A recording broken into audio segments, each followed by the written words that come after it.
Comments to no more than 3 minutes. Do my best. I think I can. Okay, great. My name is Robert Dixon. I'm a resident of Riverside here at 478 Udale Road. And previously addressed the board with some email comments. In the event I couldn't be here tonight, really expressing some concerns about plans that may be in store behind Hauser for probably Central Elementary and the Hauser students. I became aware reading the landmark article that talked about renovation of that space, and had a child who attended Hauser, and so I'm aware of the critical need for more space for students to play either at recess or during physical education. I was a coach for the Park District basketball and used the gyms extensively and realized the limitations that are pretty severe. And what I would like to kind of bring to the attention of the board is maybe a new paradigm that could exist at Hauser, to look at the available space that's there. Because I realize the back and forth on safety for synthetic turf versus natural grass is kind of a back and forth argument, but the jury is very much out. I mean, to say, for anyone to claim that there's complete safety with synthetic turf, I don't really think there's been proper research that's been done to thoroughly examine that issue and come to any determined conclusion. I think some common sense would lead us to believe that the crushed rubber, the crushed tire rubber that's used as a cushion in between the plastic grass blades, would cause some concern, just from a common sense perspective. Tires are not typically allowed in landfills for good reasons. They leach chemicals, dangerous chemicals into the water table. They're treated more like toxic waste. So grinding them up into very small particles and having children play on them and roll around in them doesn't really stack up from just looking at the basic facts. In terms of the science that's been done, I shared a recent article. I know in the agenda materials there were certain studies shared. Many of these studies are very limited, and the article I shared with you calls out some of those limitations. There's a huge industry interest in keeping this practice of installing synthetic fields in place. There's something over 11,000 of these fields in the United States. It's a multi-billion-dollar industry. And in the way of Riverside, the unique nature of Riverside, what people believe Riverside to be, why they come to Riverside, I think that part of the attraction and the core values speak to having a natural environment for kids to play. The recess time behind Hauser, I remember my son recalling to me when he came back from recess. You know, recess was my favorite activity of the day. Probably when I said, what do you do? They play kickball. I'm like, wow. He said, yeah, if you hit one of the cars, it's a home run. Well, you're in second grade. Like, how close are the cars? You know, he goes, not very far. Somebody took a roof rack off one with a kickball. Really? And so where are you playing? I thought there was grass. You know, and I realized the limitations of that space is small. You can't really have intensive use on that grass. But if we were to expand that, okay, put proper grading for drainage, proper sand topping, and then soil, and then the grass, so the water could drain either off to the side of the pitch or into the earth, you could have more use of that space. There's much hardier varieties. There are nurseries that specialize in preparing athletic fields and play spaces with natural grass. L&H Nursery in Momentus, Illinois, we spoke with them a little bit today, and they described that a school district could resurface an area the size of a football field every year for 20 years, and it would not cost as much as one installation of synthetic turf. The turf's going to last 6 or 8 years, and if someone tells you longer, look around at other fields. Also examine the quality of the field after 6 years. Those fields require quite a bit of maintenance. You've got to groom the crushed rubber. You've got to make sure it's even, because certain areas get worn more quickly. And then it's just like playing on asphalt, like a surface like this. But people don't realize it because there's grass blades sticking out. We're under the impression there's going to be some cushion there. And where was I going? I'm rambling. So, you know, much of my concerns are laid out in notes I sent earlier. I would just hope that a different idea could emerge in terms of priorities. And right now, the majority of space behind houses is for parking. I mean, are we in the employee parking business, or are we in sort of an education business? Because quality recess, if you look at the research, a quality recess improves learning, scores, cognitive behaviors. Teachers note that after a recess, students are more focused. We need more quality recess. We don't need more parking. And our streets are paved. People may have to walk a little farther to get to the building. But hey, we all need to walk more. Get away from the computer. I know that may be a hard sell because it's a change. But I think if we really want to make bold moves and invest in the future, a change of that nature needs to be made. More green space, natural grass, less parking. Because, if we were to have more of that space carved out as synthetic turf, it's never going to go back to natural grass. That space will be ruined for the foreseeable future. So those are my concerns. I did have an article I shared that I think is very relevant called The Dirt on Turf by Red Hen Turf Farm, New Carlisle, Indiana. This is particularly instructive and I think pretty even-handed because the fiscal reality is it's more affordable to go with natural grass. It just, hands down. You have to invest. It's not free. You just can't throw a grass seed down. But you're going to have to do extensive preparation for synthetic turf. And that's not maintenance free either. So I think the dollars and cents analysis in this is quite good. Appreciate your time. All right. Thank you. Thank you, Mr. Dixon. Is there any additional public comment? There is not. All right. At this time, are there any board member proposed changes to the agenda? All right, and that brings us to the superintendent report. Thanks, Dan, and we organized the superintendent's report so we could make sure to address a couple of our speakers that are here tonight, and the first one is our auditor from Eder Casella.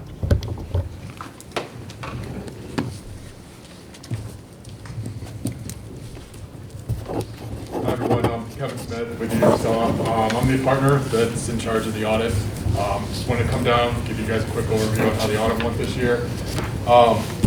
So overall, fieldwork went well this year.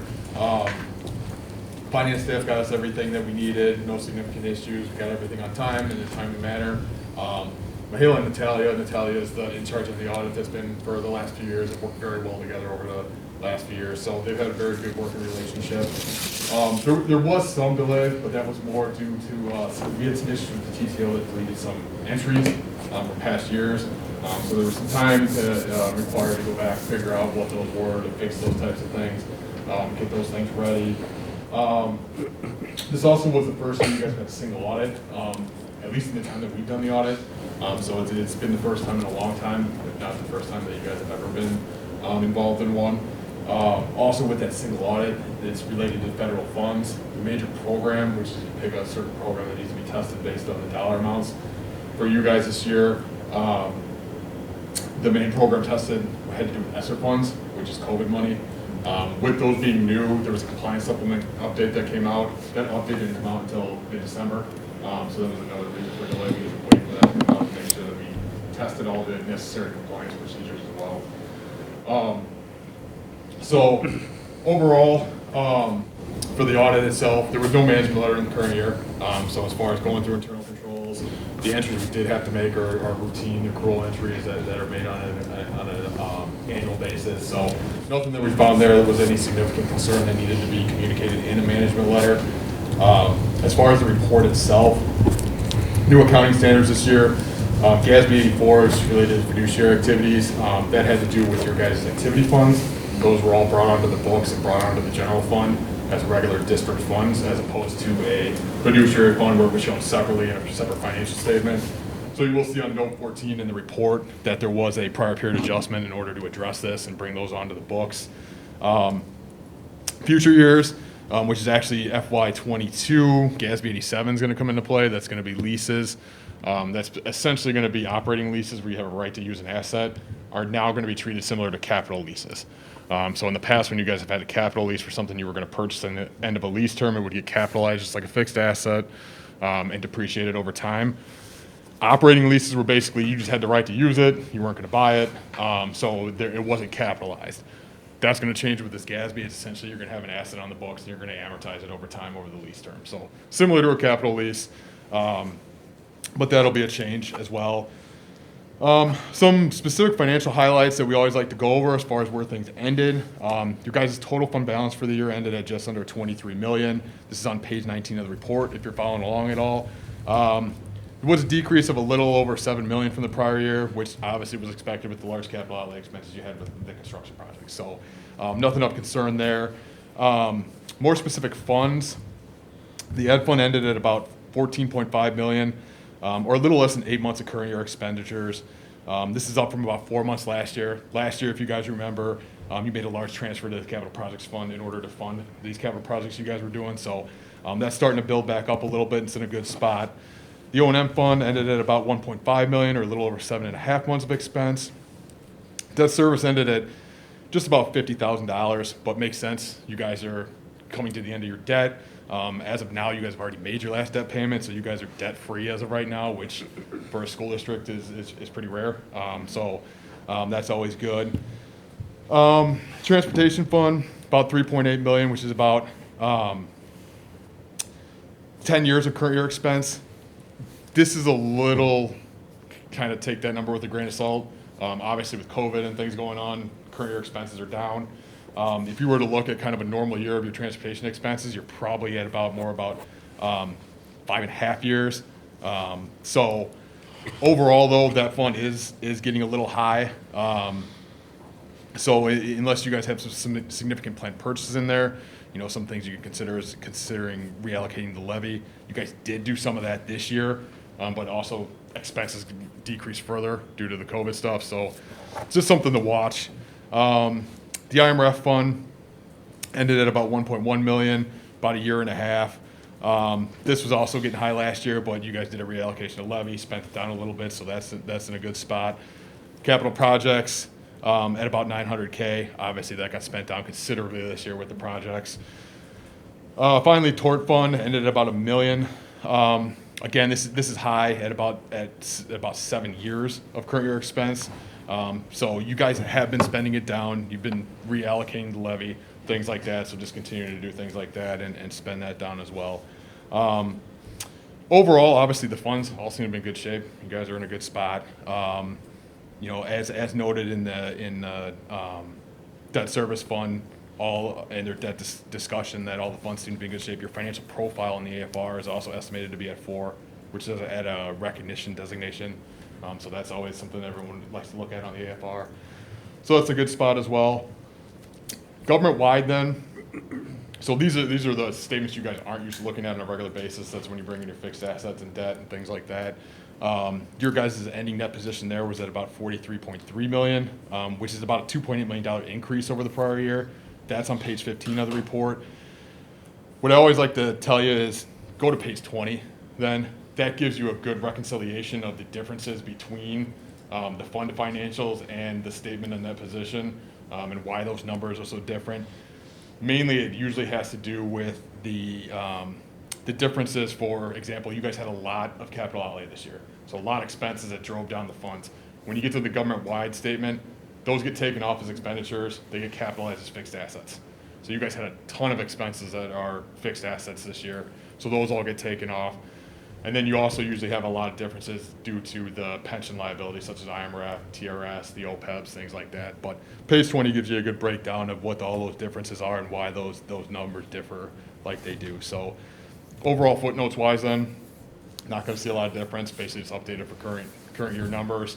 And again, you had the footnote in there about the new GASB 84 and that net position adjustment. So other than that, the footnotes are pretty similar to past years. So those mainly are the things I wanted to go over, unless you guys have any specific questions on anything.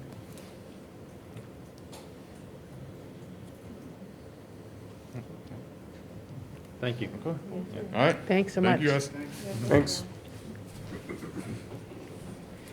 All right, and then next, we have our architects here, Steve Wright and Ryan Kelly from DLA Architects, to talk about some of the proposed modifications to the Central Hauser campus, and one being the idea of the possibility of artificial turf. And we wanted to have a specific conversation about that because we know it's something that board members do have questions about. So, Steve and Ryan, do you want to come on up?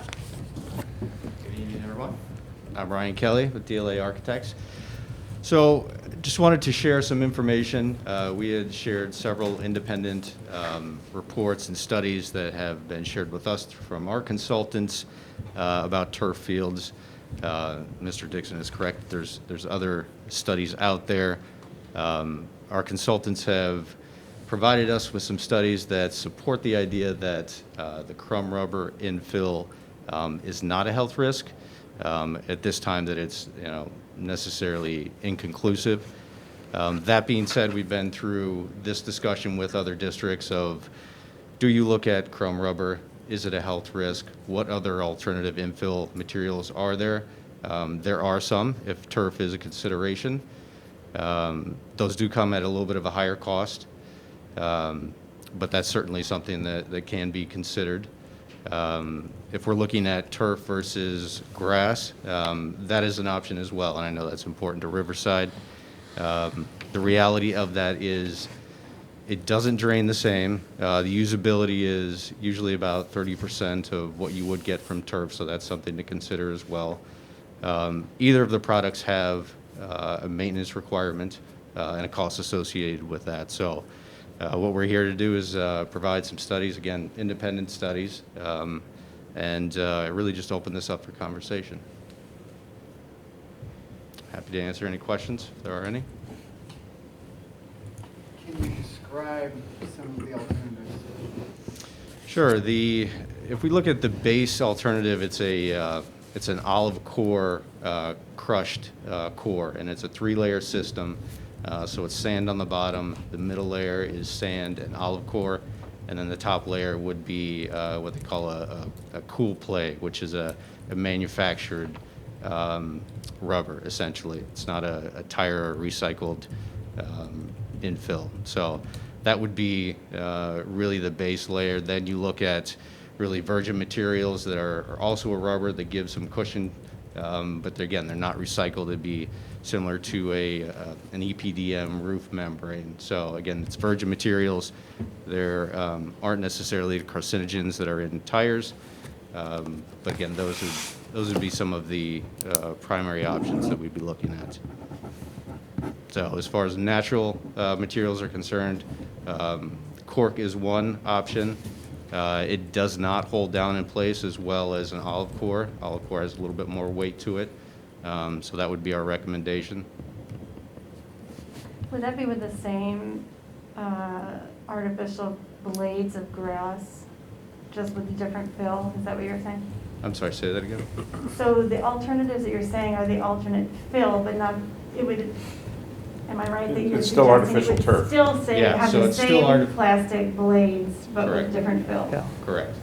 Do Yeah, so we know if the product you're suggesting you use, if the turf itself would have any PFASs, which is those polyfluoridated chemicals, those forever chemicals? We know, Yeah. Honest things like aromatic hydrocarbons. yeah. Yeah, they do. It's a great plastic. Can we, So, again, independent studies, which there are many, the ones that we've shared and that have been shared with us from our consultant, show that those are inert. The vulcanizing process has basically, solidified those in that crumb rubber. So unless it's, lit on fire, exposed to extreme heat, then, it's not going to release chemicals. I was actually talking about the blades, like from what I was reading, it's part of the extrusion process for the blades themselves. And so this is something that, when I read the EPA report, it was, I'm waiting for part 2, I guess, of the EPA report. We have a part 1 that says it's not a risk assessment. So for me, it's, what does it really say in that report? And do we know about the other types of chemicals that may not be cancer causing, but they might be thyroid disruptors or immune disruptors, and I'd really love to see more about that. I did not see a lot of research about that. Sure. Yeah. Okay. Yeah, I know there were two parts to that report. You know, what I can tell you is that these are all manufactured materials. Are there chemicals in them? Yes. The studies, again, that we've been provided, and they're independent studies, they're not necessarily by people selling turf, is that these chemicals are inert, you know, in this product. So it's not off-gassing, it's not releasing. But again, this has been studied for 10 or 15 years, and it continues to be studied. So I can't give you a conclusive, and I'm not a subject matter expert on this as well, so I can't give you a conclusive yes it is or no it isn't. You know, it continues to be studied. Again, we've been through this discussion. You know, Right. certain districts have felt comfortable with the information that has been available to them and have gone with this, or some have not felt comfortable with crumb rubber and have gone with a, you know, either organic or a different infill material.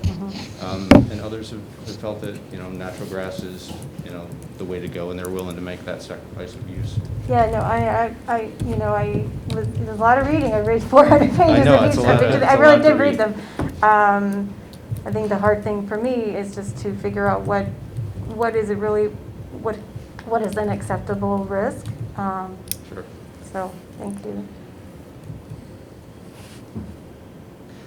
The only thing I can offer from our perspective is that we've done, you know, 25 or 30 of these fields over, you know, a period of, you know, 10 to 20 years. You know, we haven't heard of those stories. Obviously, you know, those questions have been raised. So that's the perspective that we can offer.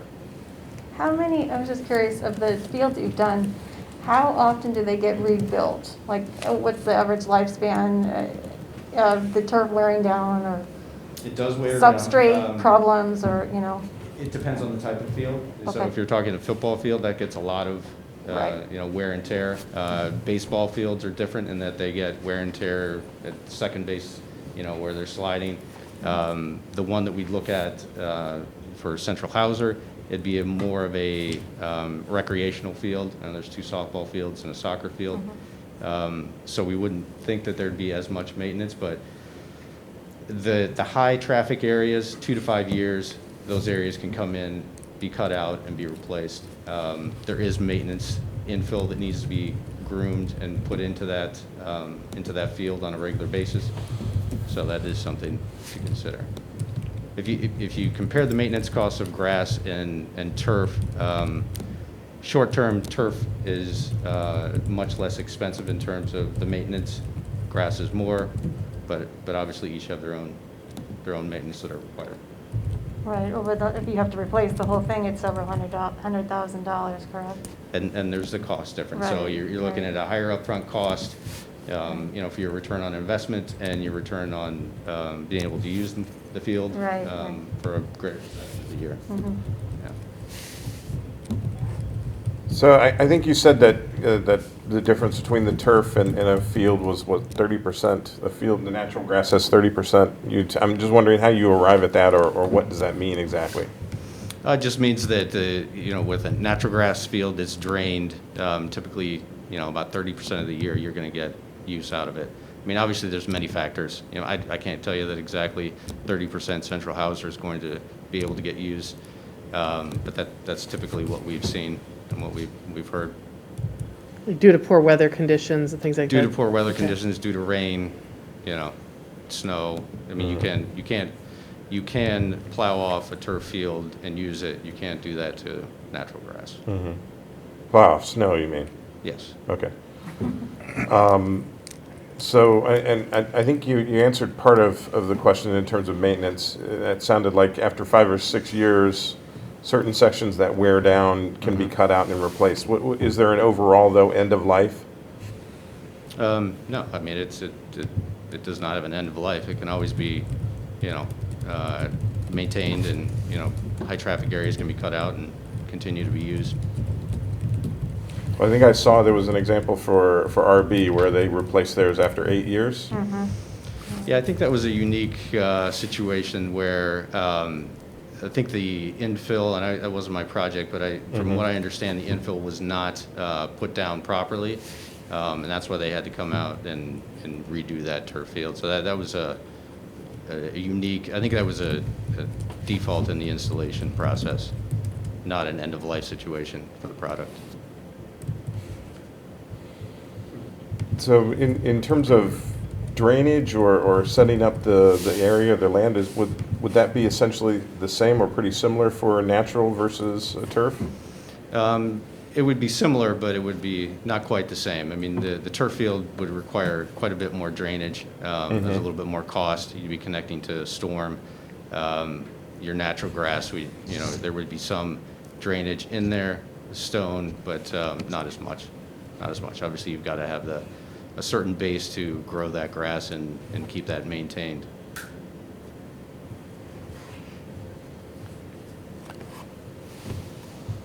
Any other questions?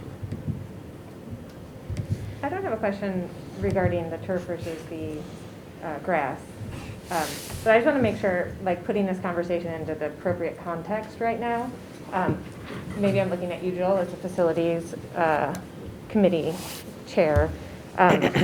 If you could just give us a brief, it's not like we have plans ready for this and we're making this decision tomorrow, correct? Like, can you just give me some context of, I understand we wanted to bring this conversation to the board early because it's something that we know we're going to have a lot of discussions because there's, This kind of, and Ryan, you'll add where I miss a few points, but this conversation comes out of the fact that we've got the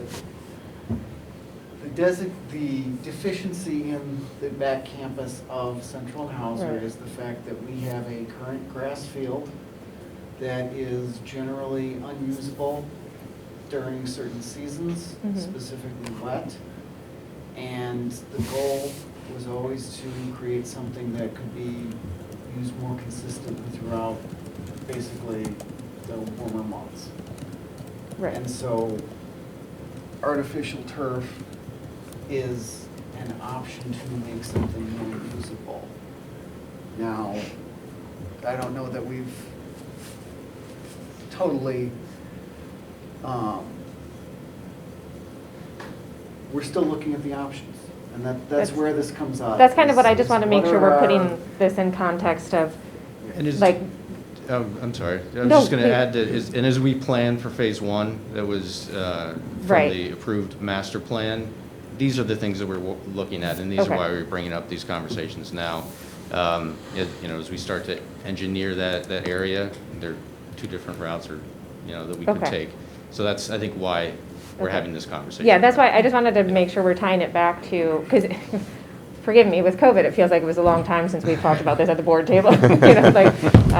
So I just want to make sure, like, all of us, we're tying it back to the phase one, those concepts we saw, it had to be It was over a year ago. a year ago. That's what I'm just trying to make sure, like, to put this into context, why we're having this conversation, and to also, like, like, for anybody who might be listening, I don't know, like, what's the time, like, a time frame, like, like, we haven't moved forward with that. I mean, I at can all. interject on that part, and maybe we should have said that from the beginning, that if we were to do this project, it would probably be summer of 2023 at the Okay. earliest. And as Joel said, we definitely understood that this, to sort of even get started with in-depth planning, figuring need out to what have- to do with that, Okay. that grassy or artificial play area, we know, that was one of the things we heard, loud and clear from PE and just from everybody that's back there, is that the field we have now is very, very limited in terms of the amount of days that we can actually play on it in a useful way. So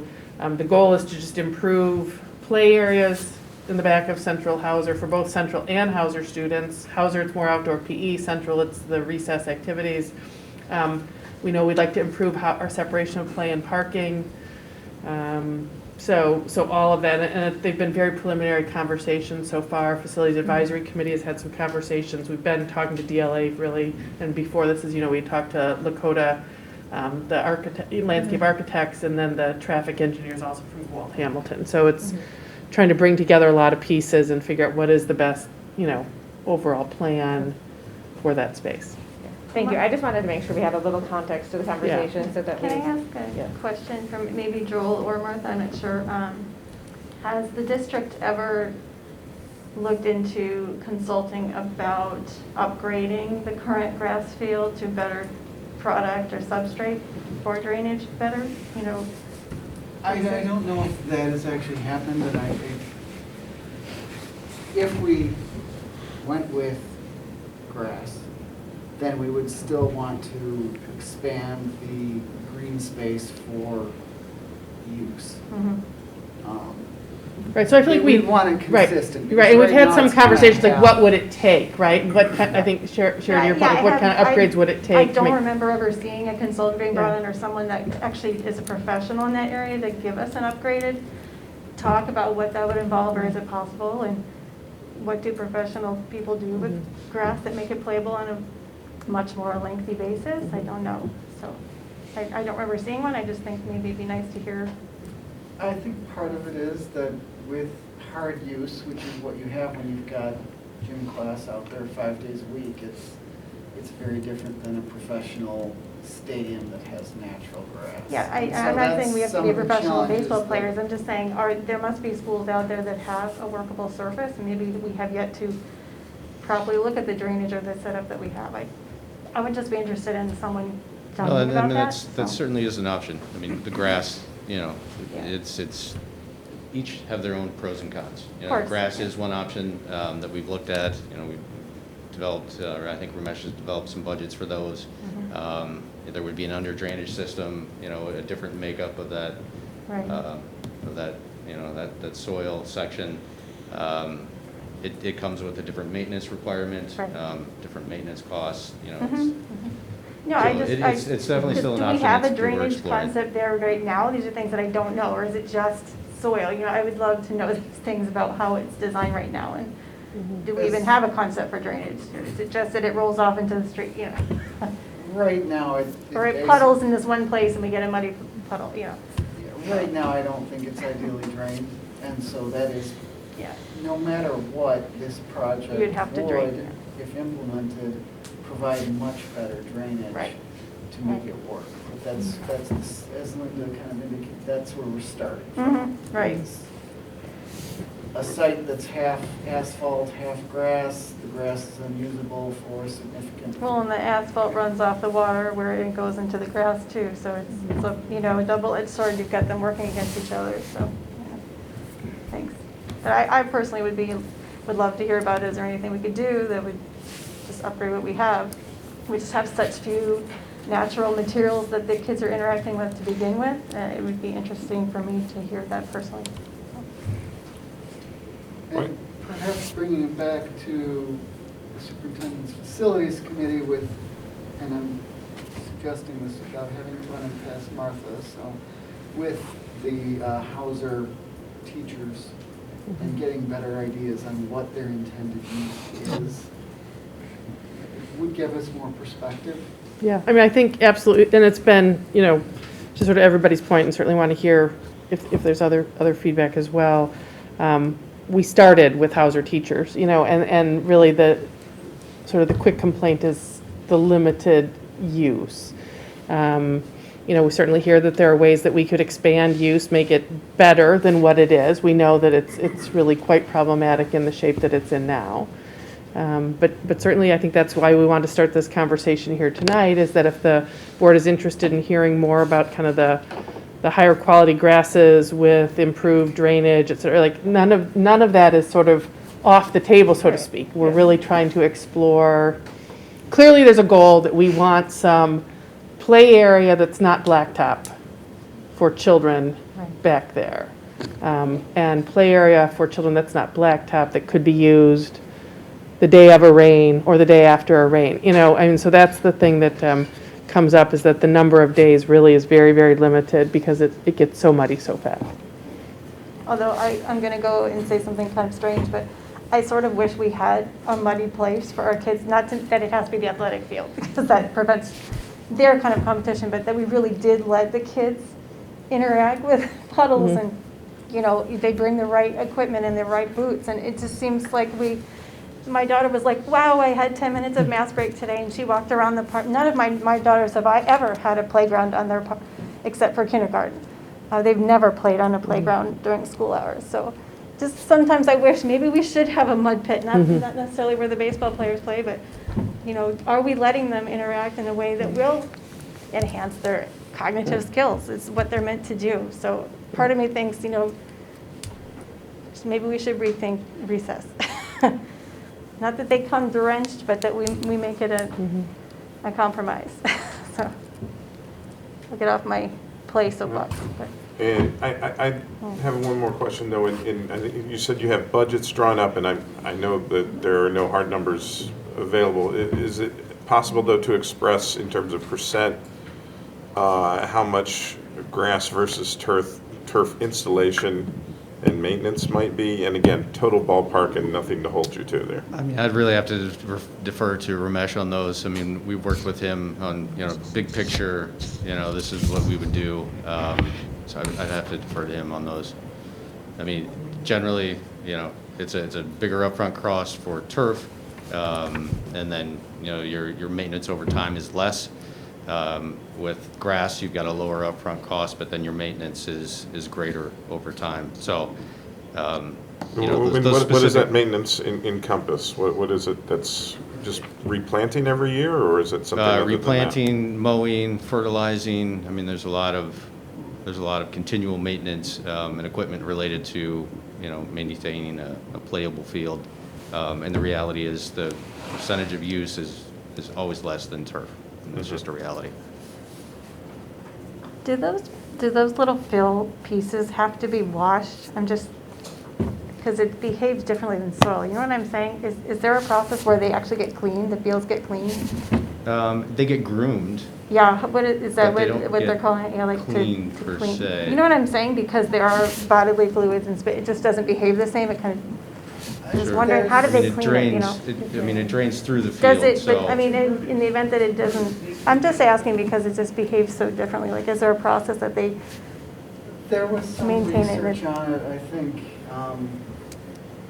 as Mr. Dixon was about to say, I mean, it's bits of rubber, Yeah. so they are impervious, but the reality is that it essentially gets sanitized by the sun, which is the same as how the rest of the world works. So Yeah, I suppose. Yeah. I thought I read something about that sometimes they actually clean them, and I wasn't sure what that involved. I really wasn't sure what that involved, so maybe that was a limited use or something. It just asking, because I read 500 pages of different studies, so it's a lot to look at, but.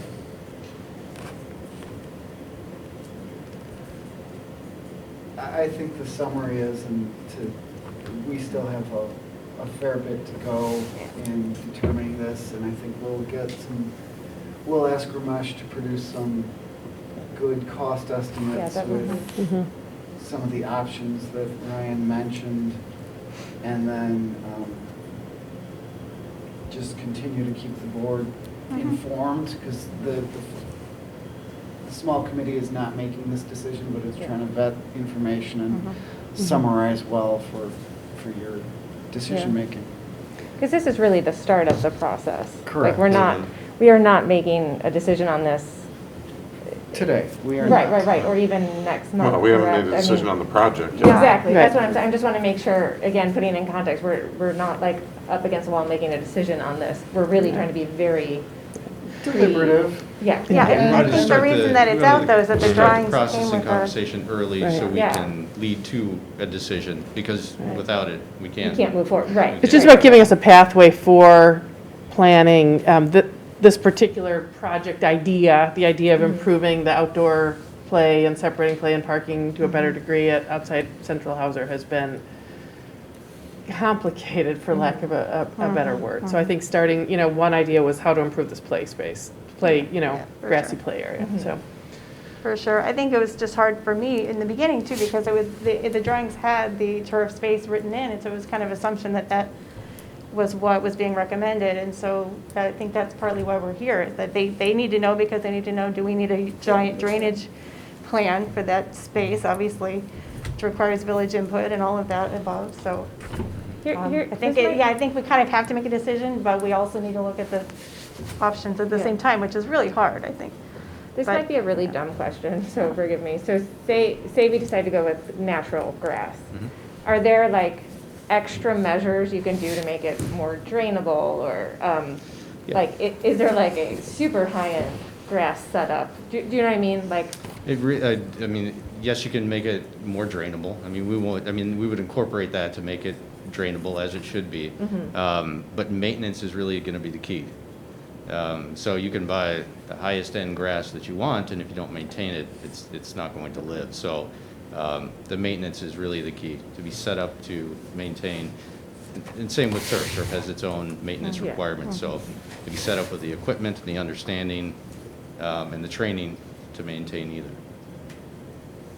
So the maintenance is the key, particularly with grass.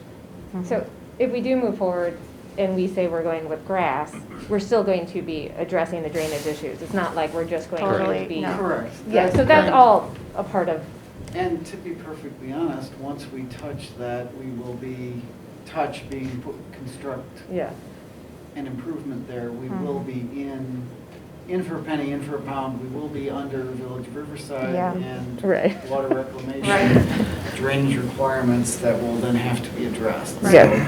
So drainage, doing nothing with drainage is not going to be an Enough, yeah. alternative. No, and I would hope not, because I mean, Yeah. it's true, it does, even the pavement has puddles now, and that's not very old.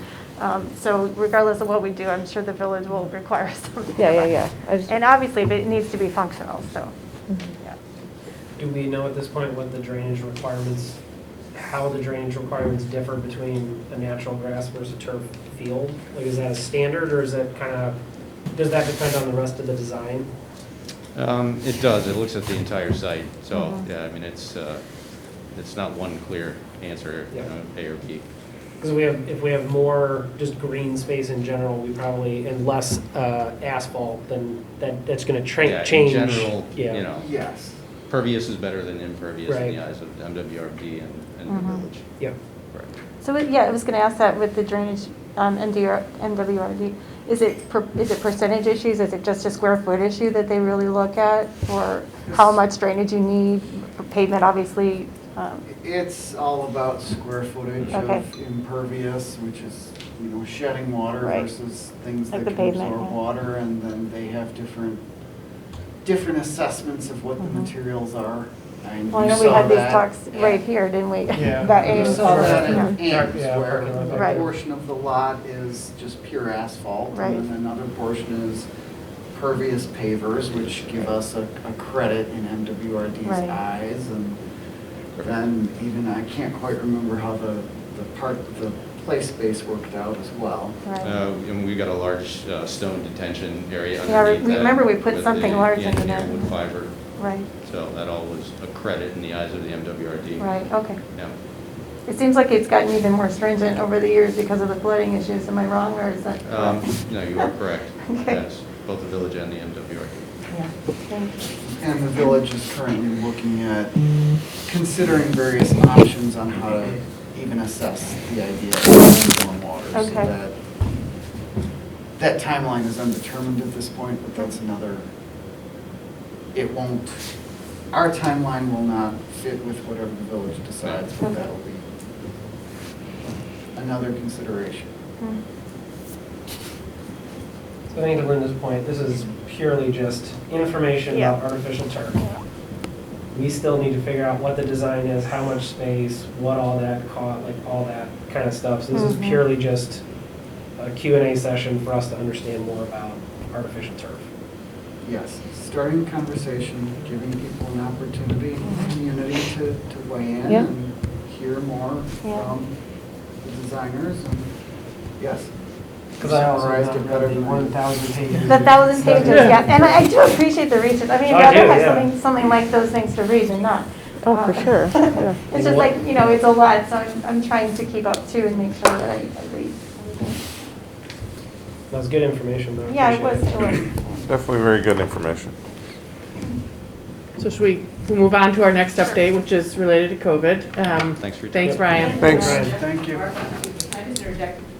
We may have another public comment. Do we want to wait till the end of the meeting, or did you want to do it? It was a student, he had some homework issues he needed to deal with. We have a public comment spot at the end of the meeting. We It would be do, up to you- yes. It would be up to the board if they wanted to modify the agenda. I would be fine with it. It's okay with me. If it's a young person, do something. See the youth engaged in Yeah. democracy. Right, if someone's actually here, then I'd like to hear what it has to Is say. everyone okay then if we add this, Yeah. shoehorn this Yeah. public comment in? Okay. Definitely. Sorry, yes, could you state your name and try to limit your time to 3 minutes? All right. My name is Thomas Dixon. I live down the street. Sorry for my tardiness. I had some issues with schoolwork that I had to take care of. I'd like to address some concerns about the synthetic turf, having gone to Central and Hauser, and I currently attend Riverside TV. I'd first like to sort of throw back to another issue that resulted with fumes, that being asbestos, which was many studies published in the 1940s, only banned till the late 80s, and it definitely relates to fumes that are caused by the sun, obviously melting the synthetic turf, which also, I mean, if you've ever heard of turf burn, it's where it just basically skins any part of your body.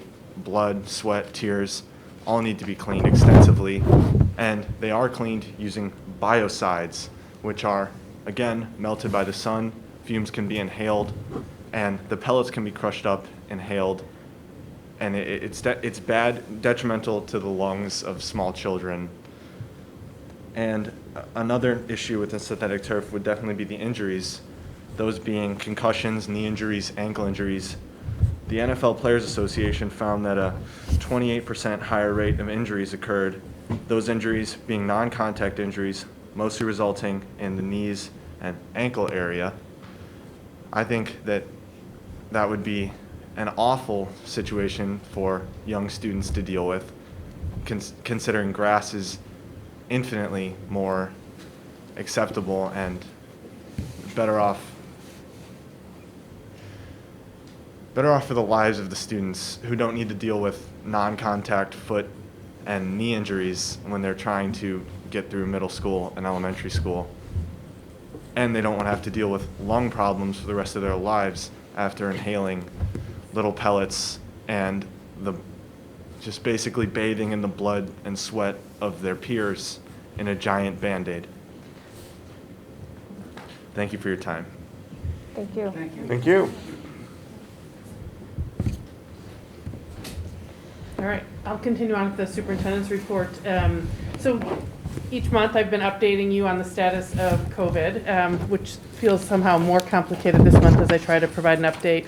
A couple things I just want to touch on. I know as you all know, and it's been clear in news sources, et cetera, that we have moved from a 10-day to a 5-day isolation and quarantine period for people with COVID. On one hand, that certainly helps us with our staff absences.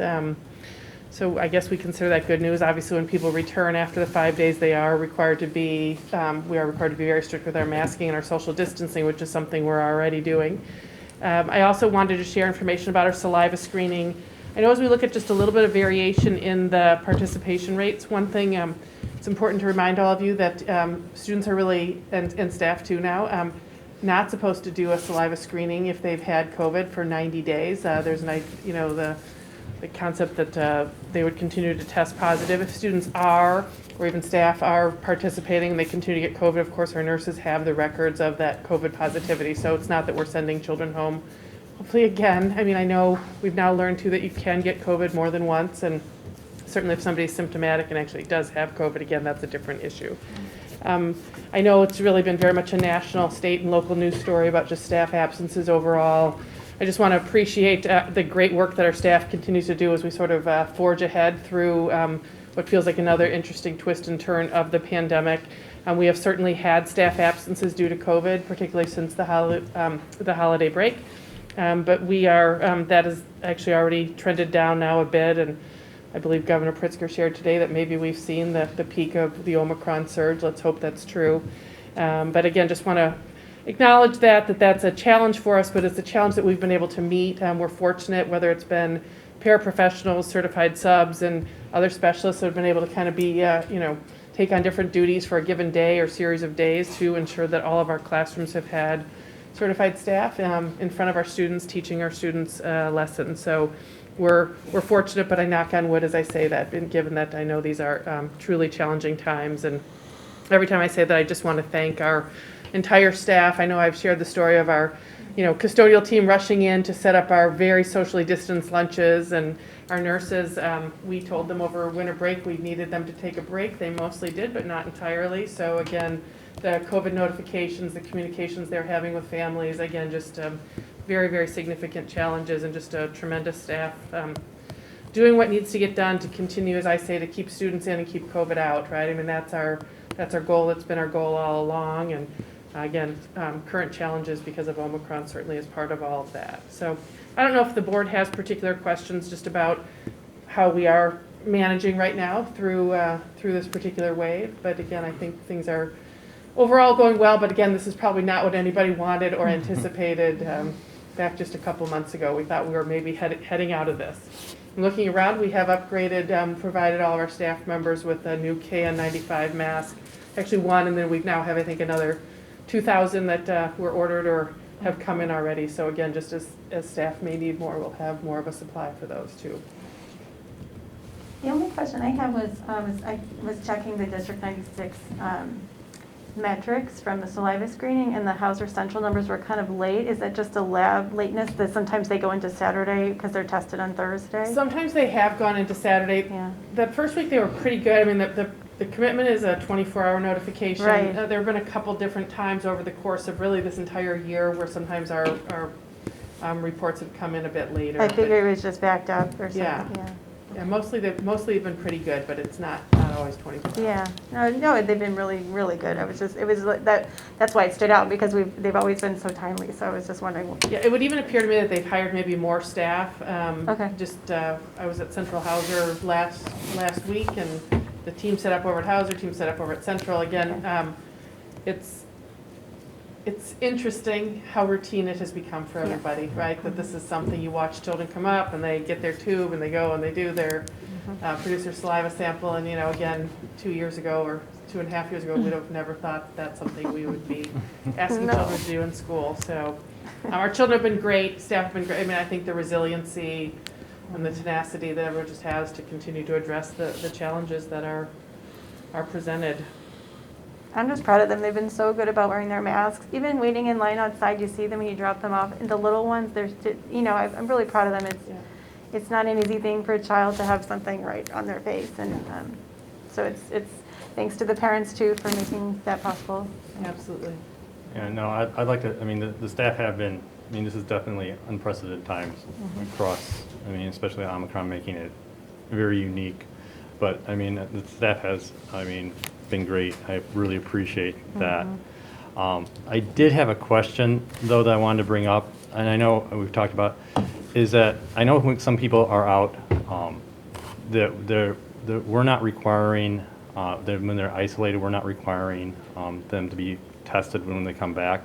I know we're following the guidelines, but IDPH and the CDC both recommend 5 days after exposure to be tested. I do think we really need to enforce that, especially for kids who aren't vaccinated, who are trying to come back, who want to come back.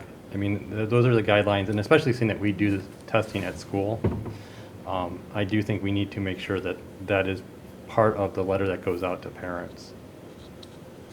So the CDC did not adopt that. Well, there's an interesting piece to it, and this is the challenge that we face as a school district. The recommendation is that people should test or should be tested, right? So the school does have resources to do that testing. It does not say must. There are parts of the guidance that are must, and there's parts that are shoulds.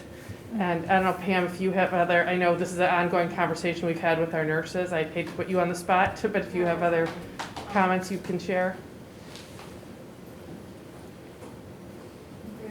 There is a difference between isolation and quarantine too. Right. Isolation is if you're COVID positive. So we would not test a person who is COVID positive because their test is still going to come back positive for a while.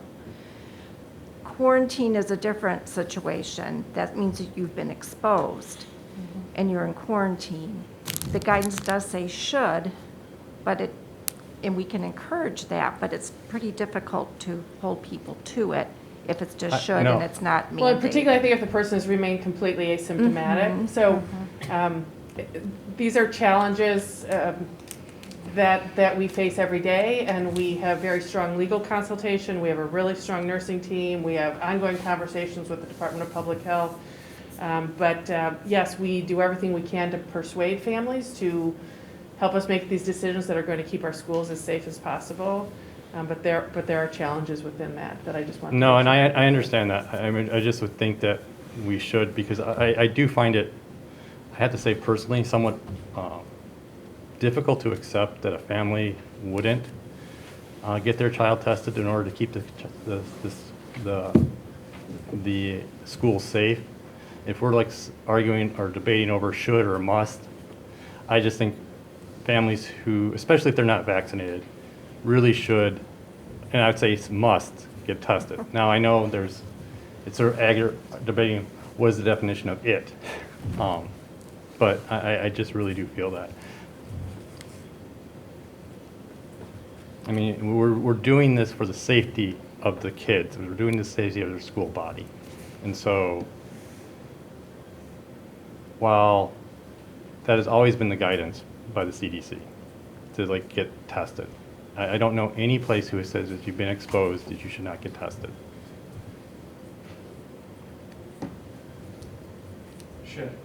Legally, there's a Should. difference there. We can't mandate something that's not official public health guidance. All right, and I guess what I'm We saying can is... certainly encourage it. Right, we can encourage it, but I guess what I'm saying is, from a personal perspective, I don't see how, I find it difficult to accept people not doing that for the betterment of our schools, to keep our schools safe.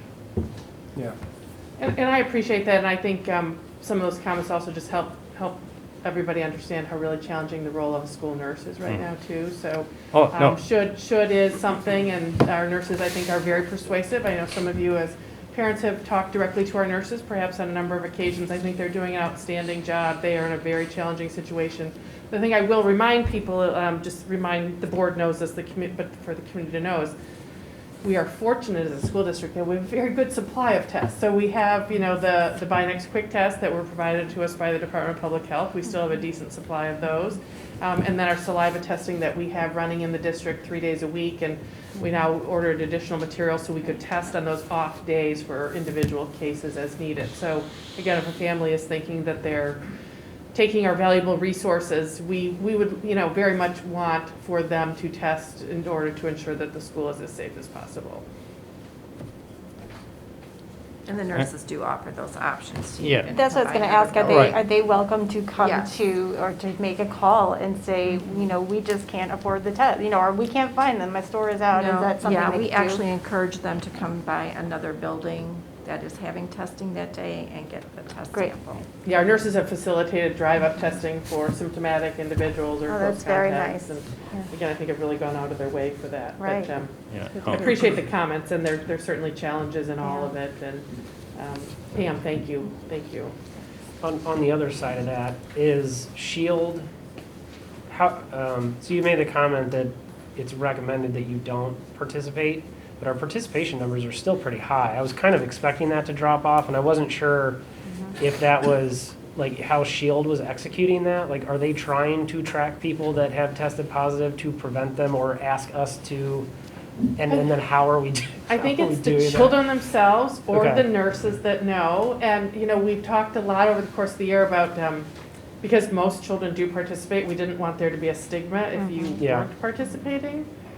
I was over there at one of the schools when children were testing. There were a couple children sitting at a table, because they were in a room like this, reading a book. And I'm thinking, they must know that they're not testing, whether or not because they don't regularly test or because they've had COVID. I didn't explore that. But again, it's, no pun intended, very fluid situation.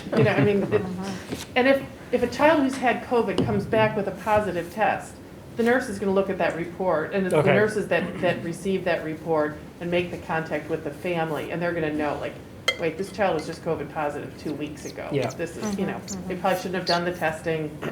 It's almost easier to sort of, what do I say, direct the situation differently with that piece of knowledge, as opposed to every child saying, well, I think I'm not supposed to test this week, when do I test again?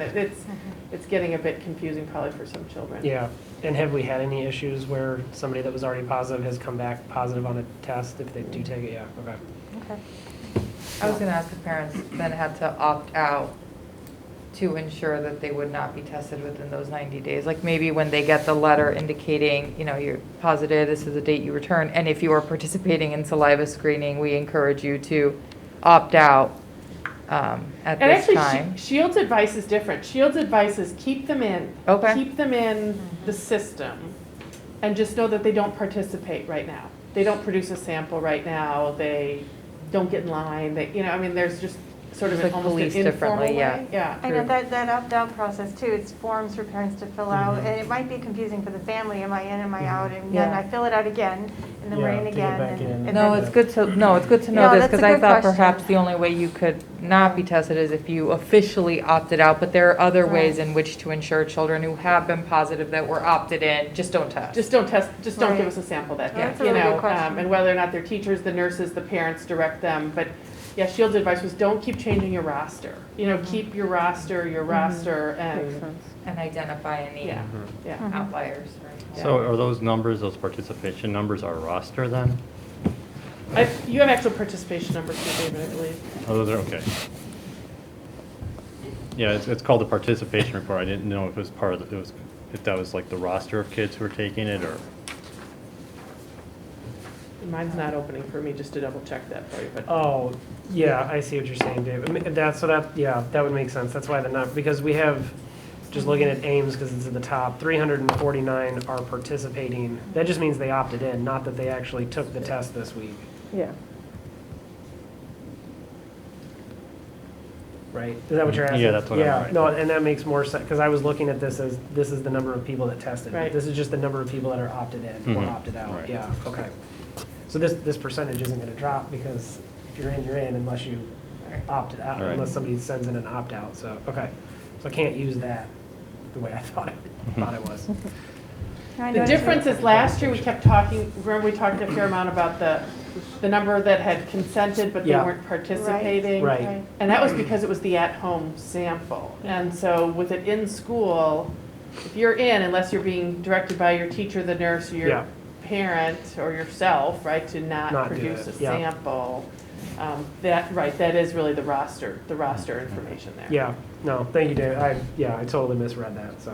I noticed we've had this talk before, but we still have a couple schools that are kind of skewing towards a lesser participation for some time now. Has there been consistent, I know we did this before, we had this talk, but are we trying to encourage more people to participate in those two schools? We have Ames and Howes are kind of yeah. at a lesser percentage for some time now, and I was just wondering, maybe that will never change? I just am Right. hoping we'll continue to encourage them. Well, and what was interesting is early in the year, a lot of people who were vaccinated, especially at that point, it was really just Hauser students that had the option. So at the Right. start of the year, we were getting notes from families saying, we opted out because my child was vaccinated. Right, right. You know, unfortunately, what we've now learned is that we're experiencing breakthrough cases. And Right. so we would encourage even the vaccinated individuals. And Shield even had a rule, or, you know, they didn't now want to test vaccinated individuals. Right. Now they're saying they'll test everybody. Right. So, Yeah, I know with yeah. Omicron, it's changed so much. I was hoping those might have gone up, but it seems like they're kind of plateaued for a while, so.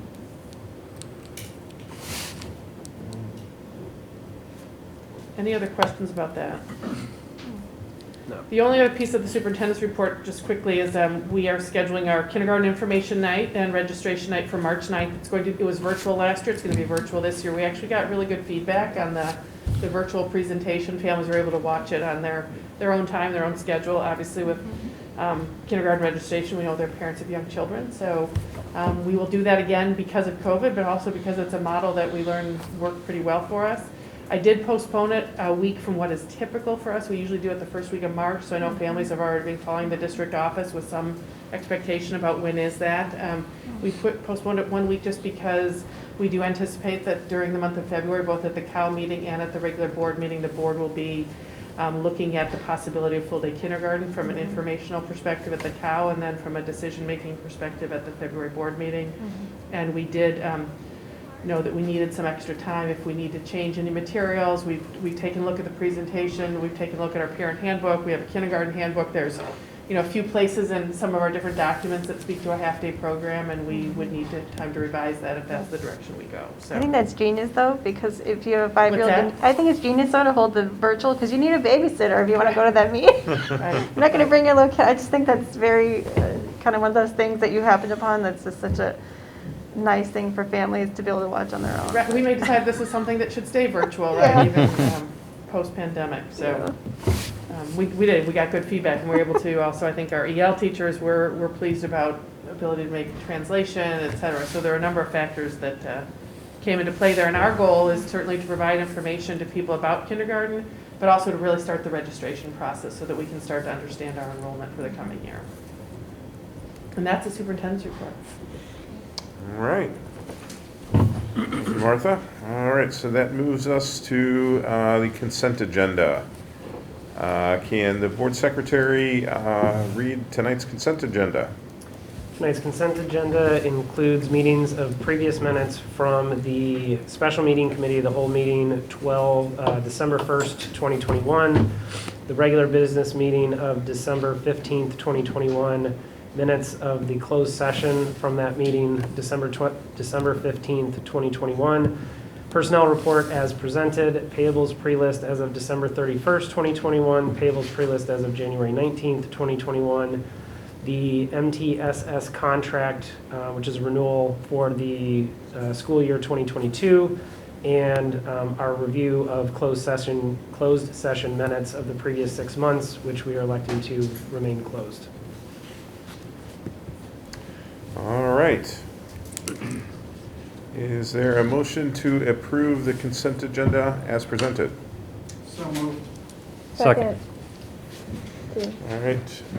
Do we need to, are there any items that need to be taken off tonight's consent agenda for anyone? All right. Then if not, Kathy, can you call the roll? Mr. Marvel? Aye.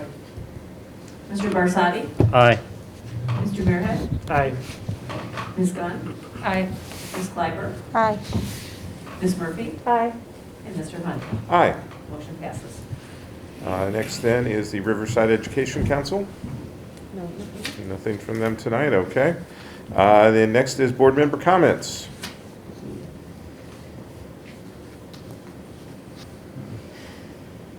No? Just coming back off a break, I guess. All right, then that next is the committee reports. First up is the Facilities Committee. Thank you, Dan. The committee met January 10th, early in the morning. We met with DLA and Ramesh and David and myself and Jim and Martha. You've got the agenda here, but from my notes, full day kindergarten committee, sorry I don't have that quite right, has looked at the spaces we have in our buildings, and we do have the space for full day kindergarten. We would likely have to move some uses around at Central. These are existing uses, it's just repurposing of space. And then at Hollywood, there might be some sharing of space to just to continue to offer the same services that we have, but just better use, more consistent rooms that are not left empty. This all adds in a little bit of revisions to scheduling and space allocation, but it's doable. The other item we discussed was exterior maintenance, and that includes both roofs and facades. Right now, Jim is holding about $1.4 million in his maintenance budget for this summer. Roofs are about $1.2 million, and then facades another $200,000 plus or minus.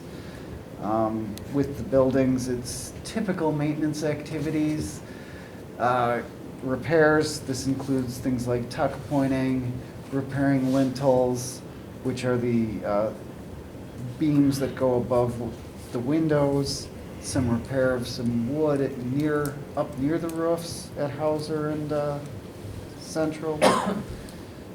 Looking at windows again, just because those are a continuing issue. Moving parts and exposed to, well, obviously the outside, excuse me, didn't do that very well.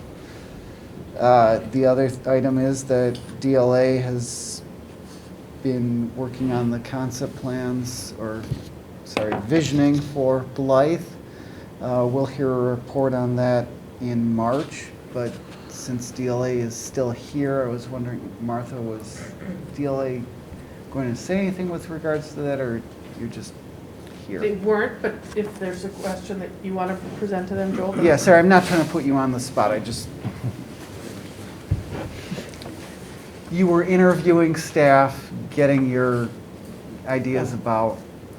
Yes, on the Monday, the 24th, we're having our first visioning session with the staff at Blythe Park to talk about how we might better utilize space in the auditorium and elsewhere to look at music, art, and lunch. How those spaces might find their own homes. So that'll be our first workshop, and then we will have a following workshop tentatively on February 7th, and then at that point, we'll report back to the board. Thank you. Thanks. So still at the beginning stages of that work.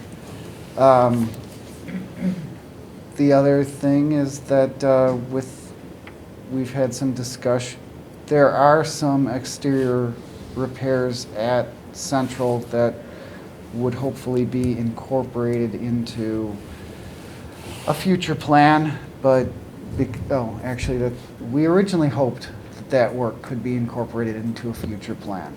The water main that serves Hauser and Central is in very bad shape, so we will have to repair that sooner rather than later, just out of good practice and risk management. That's the issue in the front of the building, not related to what we think might be in the back. The current water main comes from the front. Yeah. However, That's the one with, like, the low pressure that Ramesh has been talking about? Yeah, but it's become more than that. There Oh, was okay. a water main break earlier this year. Oh, that broke? Oh, It okay. cracked in a way that indicates that it is very much at its end, old. of It's old. life. That's an understatement. Okay. Age can and can't matter with infrastructure. In this case, cast iron doesn't do so well Yeah. sometimes. And so we will plan to do that repair, that replacement early. And in this case, the desired position of the water main is actually to come from the back of the building, because that avoids construction in tight spaces between buildings. But we can't delay that to fit in. Correct. So we would, So we're gonna have to tear up the parking lot, repave it, and then tear it up again. yes, but in a much smaller, more limited fashion. Okay. Water main replacement basically means a trench that is at most a couple feet wide. The pipe has to be buried generally about 5 feet deep to avoid frost. And contractors are pretty familiar with that style of repair. Okay. And Martha, I'll say there's been discussion of ribbon cuttings, but we're still not quite sure in the current environment what exactly is appropriate Maybe in 5 and years. responsible. Right. Every time we get ready to celebrate the. Right before the next pandemic. Yeah, right. The buildings will be old by then, so, yeah. One question, though, about the, going back to the full-day kindergarten, I think there was talk before of having to move around different programs or outside programs. Is that off the table at this point, particularly at Central, as I recall? We didn't believe that is necessary. Okay, I believe that's good that to we hear. can work within the existing space. There will have to be some changes, obviously, in where programs are situated. And people might have to change their previously learned habits. But, rooms that are used infrequently can be shared between different people. In general, the summary answer was yes, we have space. Can I ask a question? I know we had talked about this in the Education Planning Committee meeting, that maybe possibly it would involve putting up a temporary wall in the central library where we have two separate groups of people. Do you think that's still on the table, or? Well, interesting, So just yesterday, Ryan Kelly and Steve Wright and Pete Gatz and Angela and I walked around talking about programming space, and it is not as easy as I thought, of course, to just put up a temporary wall in the central library. Right. And that may be something conceptually you want to take a closer look at down the road, sort of like almost an expansion of that space. Okay. Probably much more complicated than we want to address tonight, but I think the short version is the more we look at it, and I did just talk to the LADSI executive director yesterday, I think it's likely LADSI would move back to Hollywood. Oh, so, But okay. stay within the district, so. Okay, I'm trying to match what, okay. So when, I know you had told us that the architect walked through with Central with, I don't know if Dan was, a bunch of you, and you managed to find space. Is that just the end result that? It's real honestly, we thought we would maybe be able to create a small group learning space for our English language learners Okay. off the library. And as Angela shared, that program has grown a lot at Central. And so we Right. really think they need a full-size classroom, Oh, which means they okay. would probably stay in their space that's up in the tower. And that the Okay. easier modification would be for LADSI to move to Hollywood, where they Oh. would then go into one of the rooms there, and art and music would share the multipurpose room Gotcha, okay. at Hollywood. Okay. Yeah, no, thank you. Just trying to picture Yeah. everything. Yeah. Yeah, I don't need to know exactly where everyone goes. I was just curious about Right, what but that it meant. would allow us to have the 3 sections of full-day kindergarten at Central, if that's the direction we go, 3 sections of full-day kindergarten here at Ames, 2 sections of full-day kindergarten at Right. Blythe, and 1 at Hollywood. And we can still keep LADSI in our district Yeah. because as far as I remember, the majority of proportion of the students there are District 96 kids, is that correct? So Right, that's a so good our thing. goal, and Yeah. Pam and I just met about that last week too, that, our goal was, we liked having the LADSI program at the multi-section school for some of the Yeah. inclusion purposes, that's been nice. Our second choice is to make sure that they stay in the district, and Hollywood is a good Right. option. And the third choice would be that they would have to find a home outside of the district, which was Right. not really something we That's not our wanted to choice. entertain. Right, that's not our preference, right? Okay, great.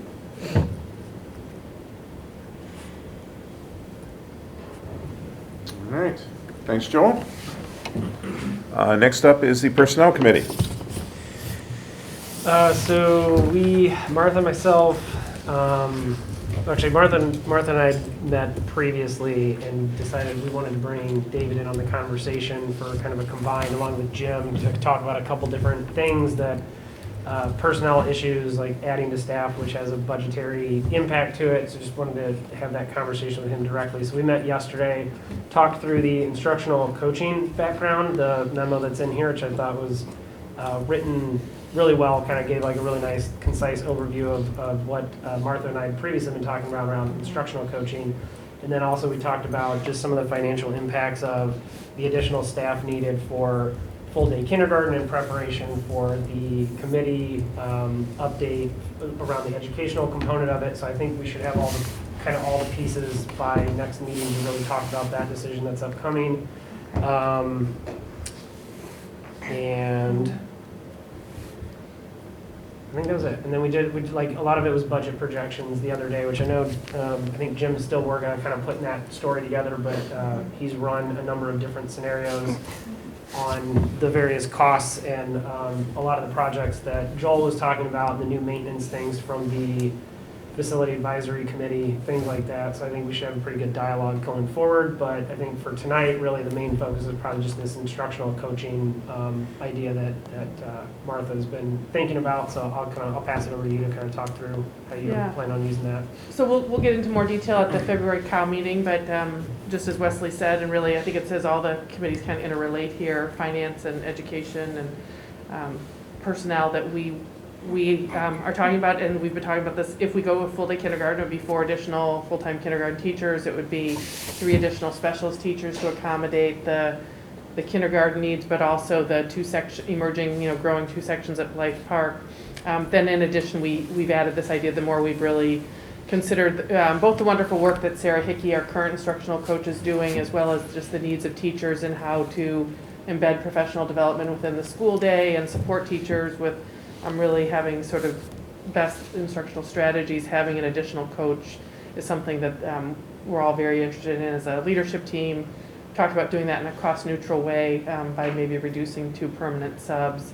The other thing that we've just started conversation about, and I do anticipate we will probably be bringing forward to the board for more conversation in February, would be an additional psychologist as well. Just as we look at the challenges that our students are having in this pandemic world. We had an additional psychologist. We actually reduced it a couple of years ago just based on evidence-based funding formulas, et cetera, and ratios of psychologists needed to students. I just think that's a changing area right now in terms of the mental health supports that students need. So we do think there will be these added personnel recommendations, and then Jim is working hard to make sure that the board has a very clear picture of the impact it has on our overall budget. Any questions or things that we can be bringing forward at the next meetings to make sure you have all the information you need? With regards to additional counseling, school psychologists, which certainly support, are there people out there who are, what's the staffing availability look like? Or have you even gotten that far?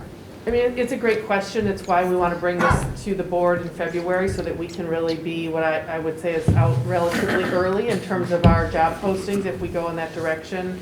I know we are all hearing again, it's a very large national state story about the number of educators that are either leaving the profession or just the reduced number of people that are entering the profession. And that actually was a trend that was happening even before the pandemic. We have been fortunate. I think our principals have kind of reflected on perhaps the pool seems smaller than what we've had, but that we have been able to find high-quality candidates for the positions we've had, and I will anticipate that that's the case in the future. Very hopeful about that. I think the outlook is good, but I think it's a great question. We don't know for sure, what sort of the end of this school year will bring, and what, the number of graduates, and also just people maybe looking to make shifts from other districts. And that's a fair statement, because you can't predict the future. Yeah. But it also reflects well on the district that we still remain a desirable place to be. So thank you. All right. Thanks, Wes. Yep. All right, next is Education Committee. We just look at each other like. I can go. We just met recently, and it was fairly lengthy, but we covered a lot, and it's similar to what we've already talked about: all-day kindergarten survey results, staffing needs, what curriculum needs might be addressed, in addition to waiting for the cost analysis, things like that. And then also there'll be some in February, obviously Stephanie knows about this, some policy issues coming up about curriculum and Aaron's Law, some changes that we'll need to look at with board questions, and let me think, what else? We, just going back to the full-day kindergarten conversation, we previewed the presentation that will happen at the next committee of the whole meeting. Yeah, I know, and so we're hopeful that everyone will have everything that they need for when we discuss later on. But it's fairly in-depth, and so we spent a lot of time talking about it, and hopefully we'll hear from some staff. And there were a lot of survey results, which is a good thing. We so rarely get people to respond, so it was exciting actually to see that so many were interested in how important it is. And so look forward to you. I know, Wesley, you were saying you were reading them. It's good to know that people are engaged. So. Yeah, and just to reiterate, I know Martha had mentioned this earlier, but the presentation will be at the February Cal, and then with hopes to take action at the end of February, so that obviously planning for next school year can proceed on time. So just wanted to make sure in the next month, if there's any specific questions or whatever, we need to be making sure you're getting your answers, your questions answered, and any information you need to make a decision. Yeah, I'm just to reiterate, we want to make sure that the presentation, that was our reason for previewing with Sherry and Linda's, that it really answers the questions that you've all had, is responsive around just educational benefit and research information, community information, financial information, facilities related information. And we've been kind of having that conversation along the way, which I think has been really helpful. Oh, we also heard about the instructional coach, which Wesley just talked about. So we heard it on it more detailed lines, probably from Angela, about how it relates to the staff and what their needs are. And so we'll obviously hear more. But yeah, I think Wesley's right. The outline about that is very, very good. So that was it. I suggested 2. Martha's only asking for 1. Yeah. trying to make sure the budget fully Yeah, no, I got you. balances. No, and I appreciate what Tossing that out, I appreciate the just in case a principal's. future request comes in. Yes, and the principal's talking about ways to cost neutral these things is a good thing, so. Yeah. That's all I have. Yep, that's all. All right. Thanks, Sherry and Linda. All right, next up is the Finance Committee. So we heard the audit report, so I don't have much to add, but as Wes has mentioned, I did ask Jim to go through put together a number of scenarios based on projections like hire new staff, construction, and granted, many of these are soft numbers, but we still want to sort of take a stab at how that will affect the overall budget and our forecast. I know we go out 10 years, but to how that will affect the overall surplus. One thing that wasn't mentioned that I would like to sort of point out is that we did end up putting aside another $4.7 million in surplus this year, or last year I should say. So that is far more than we've been putting in the previous years. So we are in a very good financial shape. So I do want to just sort of stress that. Is that still due to effects of the pandemic reducing costs or reducing, what was that? I think we Does that deferred include some ESSER's maintenance. money? Or- Well, the budget includes ESSER money, Okay. but, so I mean, that would contribute to that. But, Yeah. I mean, yeah, some things are down, but we are not spending, because of this pandemic, we're not spending $4.7 million less because of the pandemic. So we are putting more money away. I mean, we've been doing that for the last 6 years. We've been putting like, I think I have to go back, but I think it's about $2 million or more a year into running a surplus. So that's all that I have. All right. Thanks, David. And last is the Policy Committee, but certainly not least. Well, all of my updates will come under the new business discussion that we're going to have. You'll save your time. Thanks, Stephanie. All right. Fair enough. Thanks, Stephanie. All right, and next up then is old business. And the item under old business is the IGA Brookfield Shared Facilities Agreement. Is there a motion that the Board of Education approve the intergovernmental agreement between the Village of Brookfield and Riverside School District 96 as presented? So moved. Second. Is there any discussion? I believe this was approved by the Brookfield Village Board? It was, yes. I'm glad that they put in there for having the programs for non-residents that are held there. They said for schools. I'm a little disappointed that doesn't include all programs that they'll hold there, or I should say could hold there. But I'm glad it's at least definitely for the kids, or I should say summer camps for the kids. So I'm glad that's in there. I am going to do say that I would like to review this lease. I know it's for a year and automatic renews, but I know how we annually review our IHEs. But I would like to review this and see how compliance is with this, and just to make sure that the village is adhering to this as we would expect them to. To review it annually? Right. Okay. I mean, we review all our IHEs Right. annually. So Yeah. I'd just like to make sure that we do review this one specifically. Yeah, that makes sense, definitely. Any other discussion? No, I think we had a long talk last time, and I feel good about what I read, so. Yeah. Yeah, Seems like enough definitely. information. There's been a few words said about this once or twice. Yeah. All right. If there's no further discussion, Kathy, can you call the roll? Mr. Muirhead? Aye. Ms. Gunn? Aye. Ms. Clyber? Hi. Ms. Murphy? Aye. Mr. Marvel? Aye. Mr. Barsadi? Hi. Mr. Hunt? Aye. Motion passes. All right. And next up then is new business. Just one item under new business. Just one thing. I know, Lots it of parts. it looks intimidating. I had a biology class like that where you think it's 5 questions, but each one has 7 parts. Hopefully it's not too intimidating. We gave a lot of thought to how to present this to Yeah. the board, I think more than the policies themselves.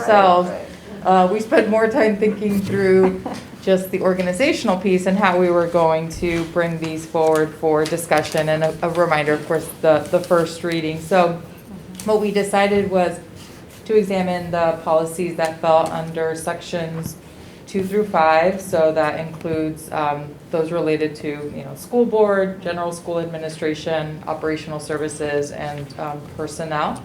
And then leave policies that fall under 6 and 7, which are, instruction and students, likely for the February COW meeting. I know there's obviously a lot on the agenda at that time, but this allows it to be a little bit more focused, and section 6 and 7 are a bit more significant, given some of the curricular changes and updates impacting instruction and students, so we decided to leave those for a different time. So I guess perhaps maybe the way I wanted to try to organize the conversation was potentially by section. And then I always really appreciate those of you who identify perhaps things that we did not catch in initial reads, or any questions that might arise, whether we have answers for you tonight or things that we can potentially look into as well. So under section 2, which deals with school boards, again, everything looked really good in terms of updates and changes. Just a few items to note that I wanted to mention. A lot of these changes just clarify board duties as it relates to, kind of educator misconduct. There is policies as it relates to meeting remotely during public health emergencies, which again, you all are very familiar with. In terms of board member development, I believe, which Kathy already had on her radar, beginning fall 2023, new board members will now also include trauma-informed practices as part of their mandatory training. What I'm not sure of if it pertains to existing board members, or if we have the option to do it. It sounds like a really great opportunity, or if it only applies to brand new members during their first year, since none of us will be technically in our first year in 2023. But I know Kathy stays on top of that, and if we are all either required or have the option to do so, we'll ensure that we do.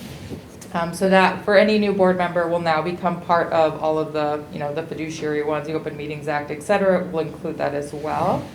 And then we experienced one of them tonight about like the policy clarifies when the boards must conduct review of their closed session meetings. So we just did that. So every 6 months or as soon as practicable, and the corresponding exhibits that go with it. And then just a note on the grievance procedure. So we have Angela continues to be listed as our non-discrimination coordinator, but we did add Chris Harbalis in lieu of Don Tufano, as we had previously mentioned, as one of the complaint managers along with Angela. So those are just some of the bigger items I wanted to note from the policies that fall under the school board sections. I think that probably makes sense considering his interaction with students to begin with, and Yeah, no, absolutely. Yeah. I think it makes sense. And obviously the need for two as. Right. Did anybody see anything or identify anything in the section 2 policies they wanted to bring up, discuss? Well, I'm just going to be quite honest with you, Stephanie. I'm sure you've read these all. I didn't have time to read them all. That's okay. Yeah, nothing that we noted that was, I forget what the exact phrasing we landed on. Not important, but significant. Substantive changes. Substantive changes. I just wanted to mention some of the items that, affect sort of the day-to-day. Section 3, I think there were only three policies that fell under general school administration. Again, everything looked good in terms of updates and changes, just emphasizing that they're mostly in response to, General Assembly's focus on resolving educator misconduct and reporting responsibilities there. So nothing of note other than just that comment. So section 4 under operational services, there was policies which reference the Coal Tar Sealant Act. I don't know if Joel, Yeah, or I maybe you saw guys that. are far more versed in this, and just restricted use of pesticides during normal school hours, but essentially before any like coal tar based sealant products are used on district premises, you just need to, the community needs to be notified. I don't know to what extent this will apply to us if we do future work or Yeah. if we're using these materials, but I'm sure our architects and contractors, et cetera, I'm guessing that would be fairly standard for roofs, would it not? would ensure we are in compliance with the Coal Tar Sealant Act policies. We'd have to, Right. part of it gets into the use of materials, so use of materials and when is this being applied? Yeah. Is it So since a just for the lot of our exposure summer, factor? since a lot of our maintenance work is scheduled for summer, Right. it may not apply. I don't think we do a There's lot of more, that there's a now. couple different materials that they note here, Yeah. but Yeah. I did not read the actual act. You did not read I the relied coal? on, I thought to Yeah. myself, Jewel will know about this. Coal Tar Sealant Act? There's an actual Coal Tar Coal Sealant Act. Tar Sealant Disclosure Act that is referenced in this policy. And so that is a piece of homework I will do. So again, just given some of the upcoming potential work that we would be doing, I imagine some of this to affect us. Right, like, does it include sealing of pavement with, That's a good question. the upkeep of that? It might be considered, I would guess it's an aromatic compound, so that'll be interesting. Yeah. But I don't think they do that ever when kids are around, so Joel's absolutely right. We'll have to look at this, when this happens, so. Yeah, it specifically refers to its use in pavement, not roofs, so Right, that's kind of an interesting uh-huh, distinction. right. Yeah. I know Okay. nothing about the coal tar It is an sealant interesting one, act. that's for sure. And then under the operational services, section 4, there is new to the district policy as well. Awareness and prevention of child sexual abuse and grooming behaviors. So again, in discussions with Martha and even, I believe at the time, Angela, just see no reason why we wouldn't adopt this new policy, created again in response to some of the changes in Aaron's law, and creates more of just an evidence-based approach. I was wondering why that is, why we've never had this policy I think it might previously. be brand, We've had the policy, Yeah. the language changes this It's like the evidence-based evidence, approach. yeah. Oh, Right. that's okay. what I was gonna say. It's just more specific. Yeah, I don't know if there was some concern that some people were using Evidence less robust informed. programming, yeah. Uh-huh. But the policy's been in place. I mean, Aaron's law has been in place. Yeah, yeah. Yeah. It related to the curriculum policy and, yeah. Yep, so. Again, we saw no issues with that during our first read. Not sure if anybody identified anything. And then also under 4, just the legislator kind of beefing up the law about lockdown drills, just again, the notification to parents, which I think, Martha, you're saying we already do this, Yeah. and students, and allowing them to be exempt from that for really any reason, and providing like alternative safety education. Students must be allowed to ask questions for those that participate.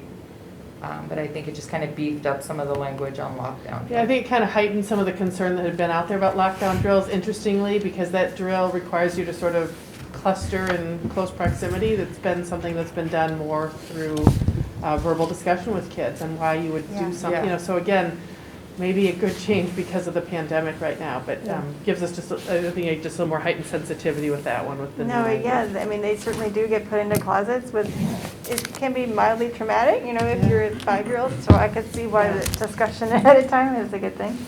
So, I think there's even an example on one of the webinars that you couldn't use things like simulated rubber bullets and things like Yeah. that, which I guess, why would? It happens. There's a lot I, of school districts that do like live Oh, action. geez. yeah, so. yes, I know people who've gone through those It's drills. intense enough as it is. Well, I and think about what's the probability versus, are we traumatizing them now if we shoot rubber bullets at them, Yeah. So, yeah, that's a good question.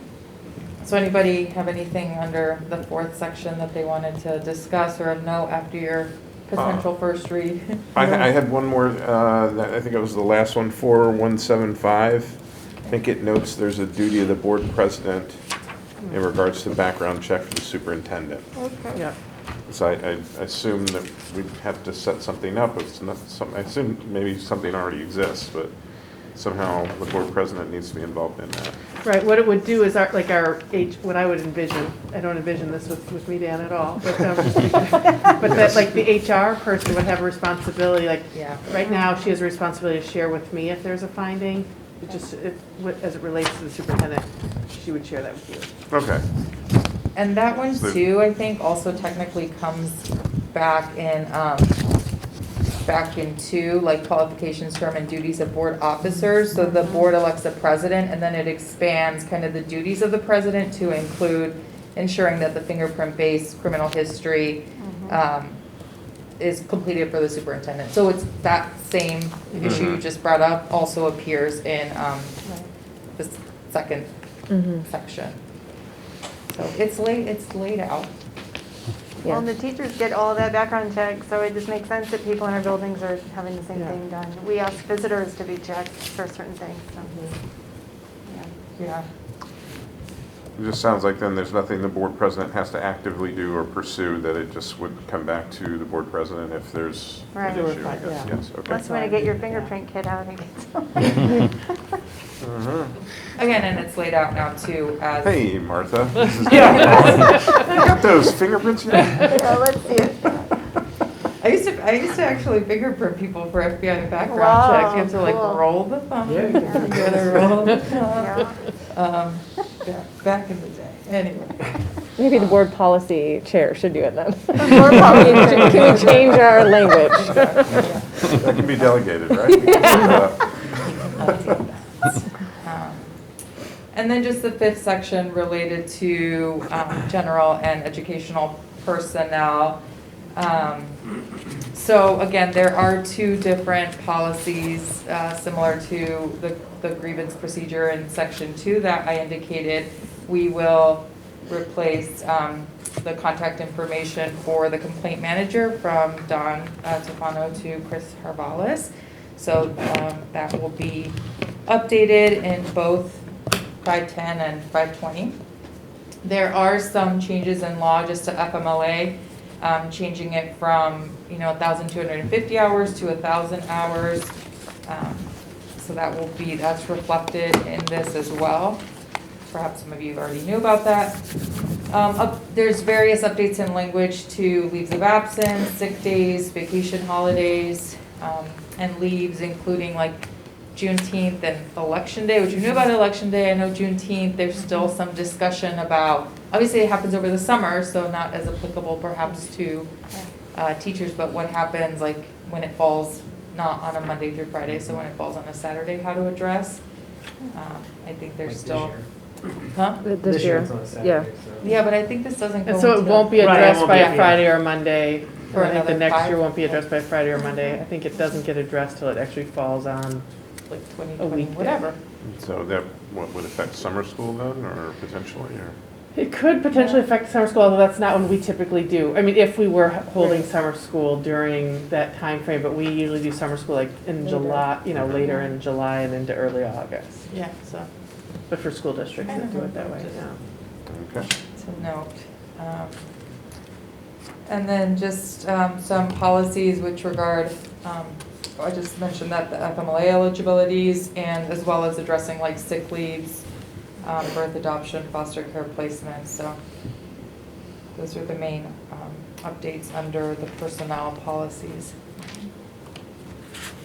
I don't know, Martha, if there was anything else you wanted to add. I know you were very instrumental in helping walk through these with me. Stephanie's a great partner in addressing policy, so we spent a lot of time talking about policies and, as she said, the organization of it. So, Noah, you did a great job. Thank you. So now, was this all of them in the packet, or are there more? No, so there are more. These are the easy ones. These are the the easy easy ones. ones. These There's are, 6 yes, and what 7. we identified as the easier ones, I guess, Yeah. that didn't have as many substantive changes that affected things like curriculum instruction, students. We will bring those for the February COW, so those that fall under section 6 and 7. Right. I think it's about half and half. Yeah, I was gonna say, so it's, this still remains. No, I think the division is smart though, and I like Yeah. what you've done. I think it functionally makes it easier for us to focus, and then those that need more time, I think that's perfect for February, so. Yeah, I think a Thank lot you. of school boards where, Martha, you were saying, I don't know if complaining is the right word, perhaps it is, but a little shocked by the amount of updates that came out with this, which, Yeah. you know, I've been mentioning all along. Right. So it's been really interesting to read through them, of course, and identify, and there are some that have required some more questions and back and forth with other people. More to come. But if first read, if this looks good, no additional thoughts, questions. Joel, just wait for you to become our cool tar sealant I was really expert. expert, yeah. You got that, I'll fingerprint people on I set. will do that. All right. Thank you, guys. Thank you, Stephanie. All right. Let me ask, I'm sorry, I'm going to interject, Dan, if you don't mind. February 2nd, Committee of the Whole, we had talked about making it a special meeting, and Jim, I'm looking to you if there were going to be MOUs around summer maintenance that we would want approved potentially, or if we can wait till the February board meeting. I'm just wondering if we make it a special meeting, if we want to go through and approve these while they're still fresh in people's minds. Oh. Dan, you and I can maybe talk about that. We can talk about that, Okay. sure. Would there would be any other need, a special session, not special session, what? Closed session, anything for closed session, or? Not off the top of my head, yeah. I guess we'll see where we are with contracts. All right. So, anything else? So, next on the agenda is public comment. Is there any additional public comment? Yes, we do have one Okay. from Glenn. Glenn Kleka, all right. I gotta go back to my backup device here, because I think my Chromebook has Outlook on it. The other idea is Kathy could read it.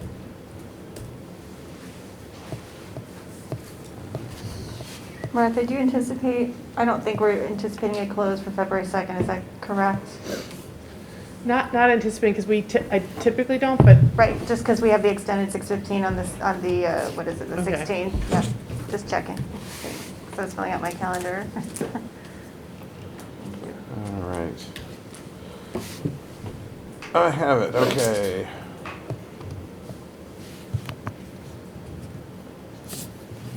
Pulling up, here it goes, okay. Yes, so as was mentioned, to D96 public comment from Glenn Kleka. And it mentions, please include the cost of machine to maintain turf, training to staff to proper maintain either turf or grass. Very important for correct maintenance of what is decided on. This might even require additional staff of maintenance department to protect your investment in improving facilities. Might require some type of barrier to prevent cars driving on grass or turf area. Just a thought. Glenn Kleka. All right. And so that was the only one? Okay. All right, then that brings us to future meeting dates. As was mentioned, February 2nd is listed as a special meeting, Committee of the Whole. That's kind of to be determined. Presently, Committee of the Whole meeting, 7 p.m. in the multipurpose room of Ames School. February 16th, regular business meeting, 7 p.m. in the multipurpose room of Ames. The board will enter into closed session at 6:15 p.m. if necessary, and return to open session at 7 p.m. And if there is nothing else, this meeting is adjourned.